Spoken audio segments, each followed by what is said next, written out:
Narsingi police అధికారులకి, అదేవిధంగా commissioner గారికి, డీజీ గారికి నేను ఒక్క మాట అడగాలనుకుంటున్నా.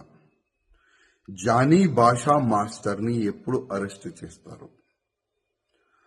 ఒక మహిళకి ఆయన ఏ విధంగా టార్చర్ చేసిండు, ఆమె జూనియర్ కోరియోగ్రఫీకి ఏ విధంగా ఆయన ఇబ్బంది పెట్టిండు, ఇవాళ తెలంగాణ ఆంధ్ర ప్రజలు పోలీసు వైపు చూస్తున్నారు. ఎప్పుడు ఆ దొంగకి, ఆ లవ్ జిహాదీకి ఎప్పుడు అరెస్ట్ చేసి నిజాలు బయట పెడతారని తెలంగాణ ఆంధ్ర ప్రజలు ఎదురు చూస్తున్నారు.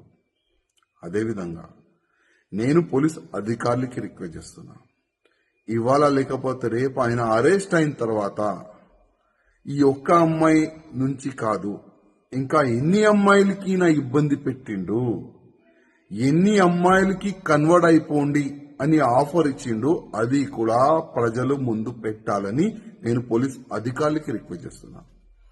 ఇవాళ బాలీవుడ్ కి ఇంకొకసారి ఒక నల్ల మచ్చ తీసుకొని రానికి ప్రయత్నం చేసిన ఈ జానీ భాషా మాస్టర్, ఇట్లాంటి చాలా మంది ఉండొచ్చు, ఇంతకుముందు ఉన్నారు కూడా. ఈ ఫిల్మ్ ఇండస్ట్రీలో పని చేయడానికి వచ్చే వాళ్ళకి గాని, ఈ జూనియర్ ఆర్టిస్ట్ కి గాని చాలా వరకు ఇబ్బందులు గతంలో కూడా పెట్టినారు. కానీ నేను బాలీవుడ్ ప్యానల్ కి, బాలీవుడ్ ఇండస్ట్రీ అధికారులకి మరీ రిక్వెస్ట్ చేస్తున్నా, కొద్దిగా మన బాలీవుడ్ ని క్లీన్ చేయడానికి కొద్దిగా మీరు ఇష్టిక్ ఉండాలి. ఇట్లాంటి ఎవరైనా మహిళలకి ఇబ్బంది పెడితే, కన్వర్ట్ గురించి ఆఫర్లు ఇస్తే ఇంకొకసారి బాలీవుడ్ లో అయినా కాలు పెట్టకూడదు. ఆ విధంగా మీరు ఒక చట్టం తీసుకొని రాండని నేను బాలీవుడ్ ప్యానల్ కి నేను రిక్వెస్ట్ చేస్తున్నా. ఎందుకంటే ఇవాళ చాలా వరకు ప్రజలు హీరో హీరోయిన్ చూసి వాళ్ళకి ఫాలో అవుతారు, చాలా వరకు ఫ్యాన్స్ ఉంటారు. కానీ ఇట్లాంటి కొంతమంది వల్ల మొత్తం బాలీవుడ్కే చెడ్డ పేరు వస్తుంది.